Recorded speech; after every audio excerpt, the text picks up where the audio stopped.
Hello. I just started a live broadcast. So you probably have to set up your own stuff. Yeah. I think I might have to, but I think I've got it set up. So hi everybody. I think I'm on Facebook and YouTube. Okay. Instagram and X will be a different story, but we can talk about that later. All right. Yeah. I'm gonna watch it. Okay. Hi everybody. That was Jeremy, our main editor, chief editor, who was helping me get this set up. So this is, hi, I can see people commenting. Thanks so much for tuning in tonight. This is a live stream that we have, and we're just sort of testing out a new set of software that we have, where we can broadcast to you live. So this is great. Through streaming. So we can go through multiple platforms, through Facebook, our YouTube page, Fox Nashville. I'm on my Facebook page as well. So this is one way that we can get out information to multiple sources, especially when we've got weather going on. Now, of course, we'll continue to stream, or not stream, but rather go live on the air if we have tornadoes in the area. But I'm hopeful that this can serve as sort of a little more laid back atmosphere. We can do regular streams, just kind of chatting about the weather, what's going on. Or if we do have some, sorry, now I've got like after dinner gunk going on in my throat. If we have some kind of weather that doesn't really warrant us cutting in over the air, we can do it here. So, strong thunderstorms and stuff like that, maybe flooding, localized flooding, that kind of stuff. So this is really exciting for us. I just kind of wanted to test it out for tonight. Thanks, Casey, Joanne, and Brian, and Lucas, all for tuning in tonight. This is great. So let's see if I can show these. So there's Joanne saying hello and have a wonderful night. Casey watching from Cincinnati, Ohio. Thanks so much for tuning in, Casey. And there's Lucas also saying hello this evening. And Bobby Olson. Hey, Bobby. Testing 1, 2, 3. That's pretty neat. And Susan, thanks so much for tuning in. And Claudia just chiming in to say hello as well. So I thought I would just take this opportunity and just talk a little bit about what we have going on. I'm playing a little bit here. So, okay. So I've got lots of different setups. So there I am again. So I thought I'd talk a little bit about the weather, what's going on for tonight, and what we can expect going into tomorrow. It's been a really stagnant pattern over the last several days. And that is, it gets hard to talk about the weather when you're talking about the same thing over and over and over. But there is something different for tomorrow that I do want to at least let you guys know about, and that's the air quality alert that's been issued. It's an orange level, what they call an orange level. And basically, that while the general population should be just fine, it's sensitive groups that need to make sure that you're taking the proper precautions here, and maybe limiting your outdoor time, and not exerting yourself as much with exercise. So explaining a little bit about what that air quality alert is. The AQI values are usually at or below 100, and that keeps us in that good to moderate category, and that doesn't issue any kind of alert. Once we get over that 100 threshold, that's when we start to see unhealthy air quality, and tomorrow is 101. So we're on in that kind of lower end of the orange level. And again, that means that it'll be sensitive for or unhealthy for those that may be a little more sensitive. These, just for your information, these are some of the ground level ozone. These are some of the pollutants that they put together. As far as, is the microphone good? Can you hear? You're great. Okay. Full screen. Oh, you want me to full screen? So this is good. So we don't see because you're seeing the windows. Don't know how I don't know how I can do that. I don't know if that's like my computer or let's try this. There we go. Cool. There, that's better. So these are the major pollutants that they use to create this AQI. Thanks, Jeremy. He's the best. Different things like ground level ozone, particle pollution, carbon monoxide, sulfur dioxide, nitrogen dioxide, sometimes even smoke from wildfires, like we've talked about in the past, Canadian wildfires being a contributing factor to poor air quality if the smoke is thick enough in the air.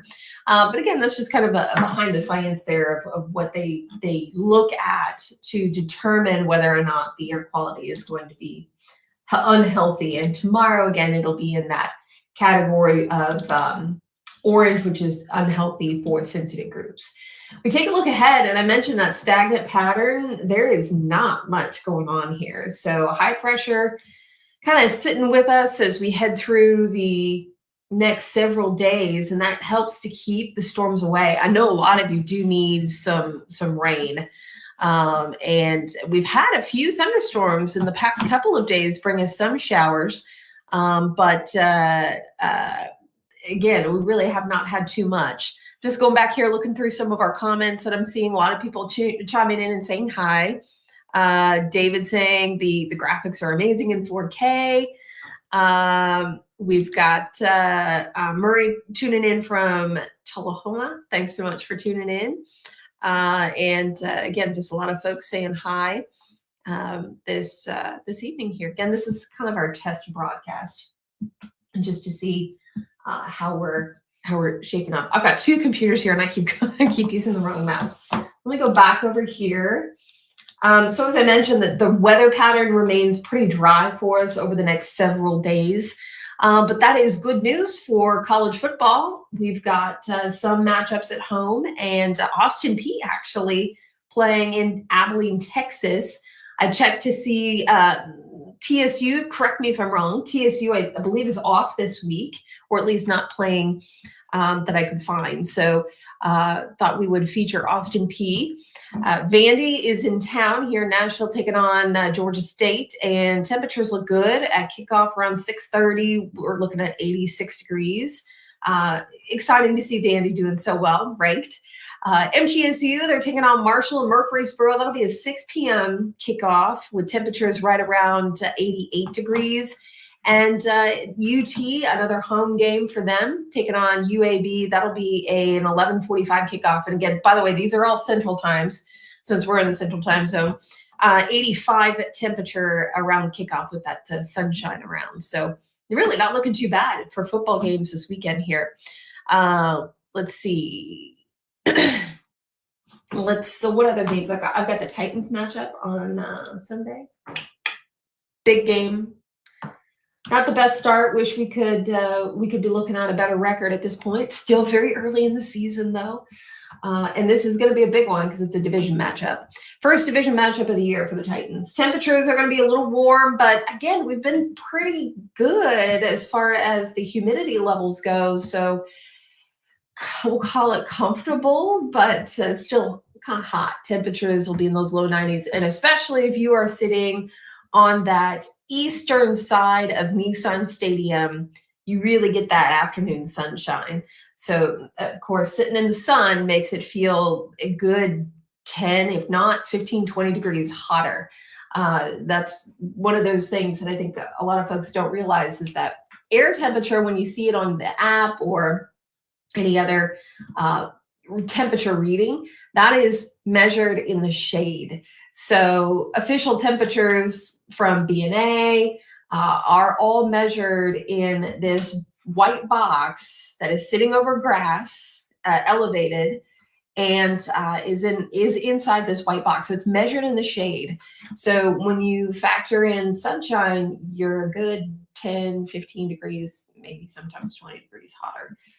So for those folks on the east side of the stadium, it's always a little hotter in the afternoon. And then, of course, these early season games are always a little bit toasty anyways.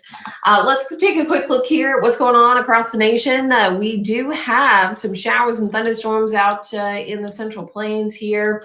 And at the moment, I really don't see anything that is severe. I'm going to loop this. We've had a few in the afternoon in the Missouri area. Small chance of severe weather out in Colorado. In fact, in northern parts of Texas, we've got some showers and storms, a couple strong to severe, and even out here in Kansas. Fun fact, I used to work in Kansas. That's where I got my start, actually, up here in Topeka. But this storm here just outside of Wichita and Hutchinson, Kansas, looking like the wind and hail are going to be the primary concerns here. Also looking at some strong thunderstorms just now starting to work their way into northern Texas and up in Colorado. Looking at some showers and thunderstorms out across the plains here in Colorado, just on the other side of the Rockies. So that's a loop over the last couple of hours. I'll put this in real time. So there we go. Some of these producing some hail and again, some pretty gusty winds throughout portions of the plains. So that's where our severe weather is at the moment. And things remain quiet here in the eastern half of the U.S. Also interesting to note that we are in the height of hurricane season right now, and we have yet really to see too much activity.